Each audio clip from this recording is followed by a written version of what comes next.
TDP Janasena social media fake అకౌంట్లతో రాక్షసత్వాన్ని ప్రదర్శించాయని మండిపడ్డారు హోంమంత్రి తానేటి వనిత. మహిళా మంత్రులు ఎమ్మెల్యేలపై కూడా దుర్భాషలాడుతున్నారని మండిపడ్డారు.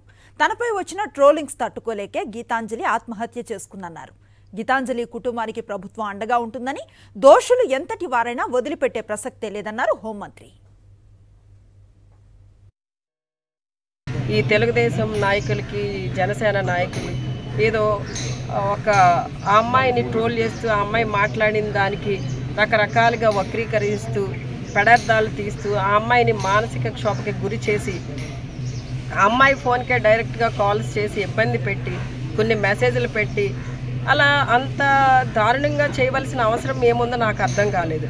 అంటే ఈ రోజున వాళ్ళు ఏం చేస్తున్నారో కూడా వాళ్ళకి తెలియని పరిస్థితి, ఒక భయంకరమైన ఫ్రస్ట్రేషన్కి లోనైపోతున్నారు.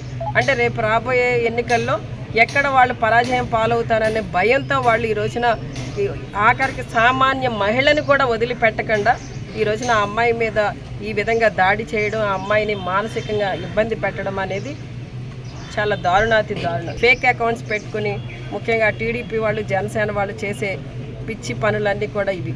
వాళ్ళంతా కూడా ఒక రాక్షసత్వాన్ని, క్రూరత్వాన్ని వాళ్ళు ప్రదర్శిస్తున్నారు. ఎవరిని వదిలిపెట్టేది లేదు. ఒక కేసు ఆల్రెడీ ఫైల్ అయింది, ఇన్వెస్టిగేషన్ నడుస్తుంది. ఎలాంటి వారైనా, ఎంతటి వారైనా కూడా విడిచిపెట్టేది లేదండి. కఠిన చర్యలు ఉంటాయి.